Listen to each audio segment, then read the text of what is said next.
வாழ்க வளமுடன்! பேராசிரியர் டாக்டர் துரை லோகநாதனின் வினாவிடை தத்துவச் சிறுகதைகளாம் அமுதச்சுடர் சேனலின் சார்பான வணக்கங்கள். என் கதைகள் பல வெளிவர உதவிடும் யூடியூப் நிறுவனத்திற்கு நன்றி, என் வணக்கமுடையேன். என் கதைகளுக்கு நாளுக்கு நாள் அமோக ஆதரவு தந்து வருகின்ற ரசிக பெருமக்களையும் வணங்கி மகிழ்கின்றேன். என் கதைப்போக்கு ஒரு வகை கற்பனை ஓட்டமென்றாலும் ஏதோ ஒன்றை விளக்குவதற்கான எனது நாட்டமே. வாருங்கள், இன்றைய சிந்தனை கருவாம். எவர் மீதும் பழி போடாதே. என்ன? எவர் மீதும் பழி போடாதே. பகுதி 1 காண்போம். பகல் வேளை. அப்பொழுது உச்சிப்பொழுது. தலைக்கு மேல் சூரியன் சுட்டரித்தான். ஒதுங்கிட நிழற்குடையோ நிழல் தரும் மரங்களோ வழியில் இல்லவே இல்லை. மிதியடி வேறு அணிந்திடாமல் கால்கள் படும்பாடு பூக்குழியில் நெருப்பில் நடப்பது போல் இருந்தது யாவர்க்கும். நடந்து செல்லுகின்ற அந்த நடையழகன் என்பவருக்கு சொட்டை தலை வேறு. என்ன செய்வார்? அதற்கு மேல் வெயிலுக்கு ஒவ்வாத சிலுக்கு சட்டையும் அணிந்திருந்தார். இன்றென பார்த்து தம் வீட்டிற்கு வருவதற்கு ஒரு வாகன வசதி கூட தென்படவில்லையே என்று ஏங்கினார். சென்னை சாலையிலிருந்து பேருந்தில் வந்து இறங்கியவுடன் அந்த எதிரே கண்ட அந்த ஒற்றையடி பாதை வழியேதான் அவரின் இருப்பிடத்திற்கு நடந்தே செல்ல வேண்டியது ஆயிற்று. அந்த நடையழகனுக்கு கப்பிக்கல் நிறைந்த காற்று ஓட்டத்தில் புழுதியும் கண்களை மறைத்து நின்றது. என்ன செய்வார்? எப்படியும் தமது இல்லமுள்ள இடமாம் ஒழுகச்சேரிக்கு வந்தடைய அரை மணி நேரமாவது ஆகும். நடந்து வருபவரின் பெயரோ நடையழகன். பொருத்தமான பெயர்தான்.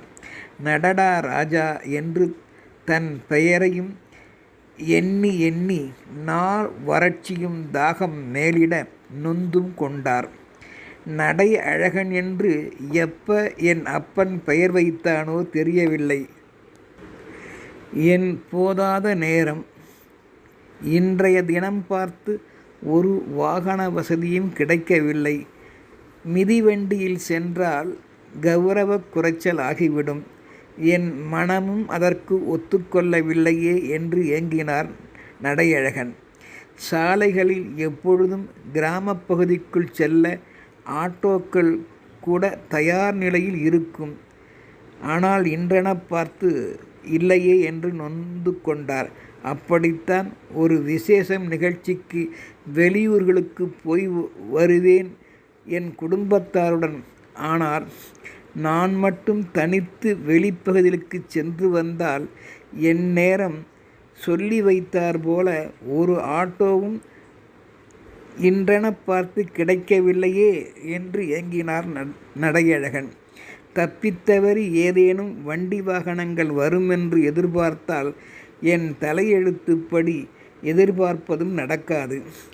நான் ராசி இல்லாதவன் என்ற நம்பிக்கை வேறு. பிறர் என்னை மீது பற்றி பழி போடுவதால் அடிக்கடி என்னையும் அந்த நினைவுகள் எனக்குள் என்னை அறியாமல் வந்து என் மனதை அலைக்கழிக்கின்றது. என்ன செய்வேன்?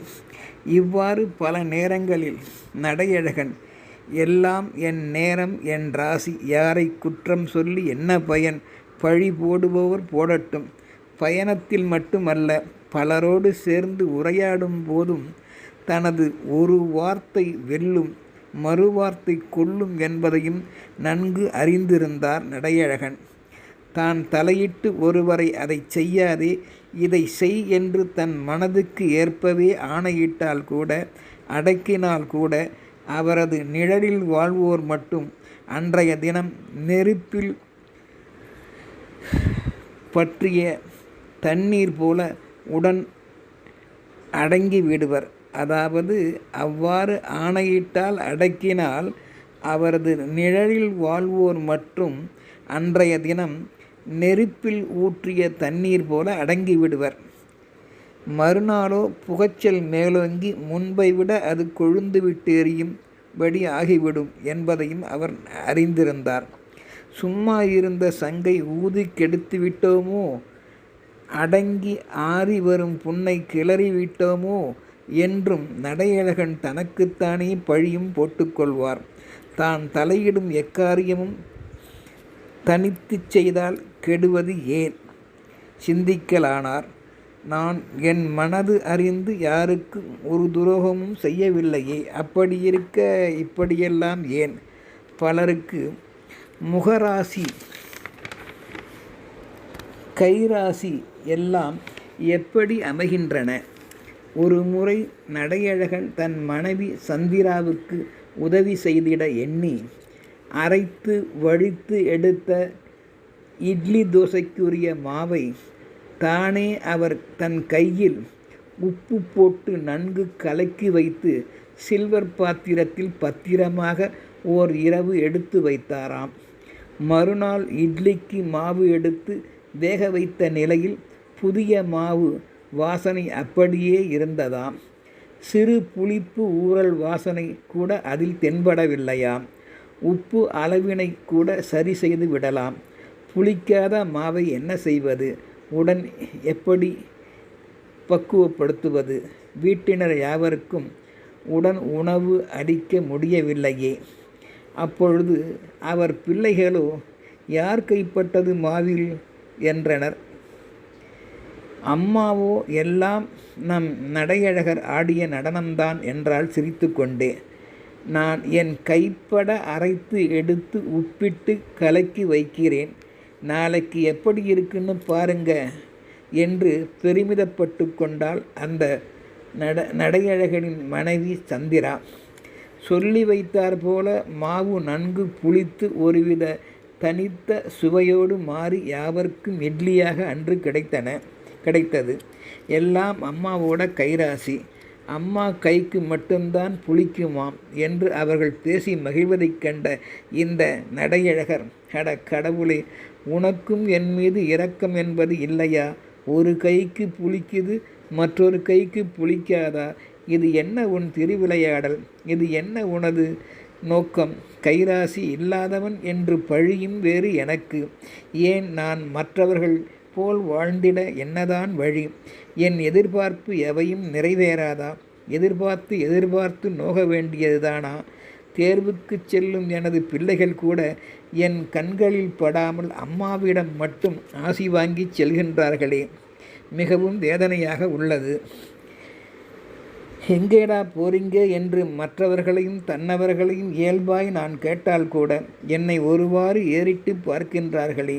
ஏதேனும் போன காரியம் தற்செயலால் மற்றவர்களுக்கு நடக்காமல் போனால் கூட அன்று அந்த கோபத்தில் மற்றவர்கள் நான் தனியாக இருக்கும் நேரம் பார்த்து, போகும்போது நீங்கள் எதுக்க வந்தீங்க, என்ன காரியமாக போறீங்கன்னு வேற கேட்குறீங்க, என்ன இது ஒரு கேள்வி, பிறகு எப்படியாகும் என்று நொந்து கொண்டு அவர்கள் செல்வதும் நடையழகனை தாம் ஏன் பிறந்தோம் இம்மண்ணில் என்று சிந்திக்க வைத்து வாட்டி வதைக்கும். என் செய்வார் அவர்? இதற்கு தீர்வுதான் என்ன? எல்லாம் மனிதர்களின் தேவையற்ற தகாத எண்ணங்களோ அல்லது என் கர்ம பலனா? ஒன்றும் புரியவில்லையே என்று எதையும் வெளியில் காட்டிக்கொள்ளாமல் ஏங்கிடாத நாட்களே கிடையாது. நடையழகன் மட்டுமல்ல, எதையும் உணர்ந்து கொள்ள முடியாத அப்பாவி மக்களும் நடையழகனைப் போலவே இதே மனநிலையைதான் யதார்த்தமாய் இன்றும் வாழ்ந்து கொண்டு உள்ளார்கள். தங்கள் மீதும் படைத்தவன் மீதும் உடனுறை மற்றவர்கள் மீதும் பழியை போட்டு தங்களை சரி செய்து சோர்வுடன் வாழ்நாளை ஓட்டிக்கொண்டுதான் இருக்க வேண்டுமா? அப்படித்தான் உள்ளார்களா? தன்னை போன்றவர்களையும் நடையழகர் எண்ணி பார்த்திடாத நாட்களே இல்லை. மனம் ஆறுதல் அடைய கோயிலை சுற்றி வந்து வெளிப்பிரகார திண்ணையில் சற்று அமைதியாய் அமர்வது அவர் வழக்கமாய் கொண்டிருந்தார். அப்படி அவர் அமைதியாய் அமர்ந்து ஓய்வு எடுக்கையில் அன்றென பார்த்து ஒருவர் வந்தார். யார் அவர்? என்ன பேசினர் என்பதை அடுத்த பகுதியில் காண்போம். வணக்கம்.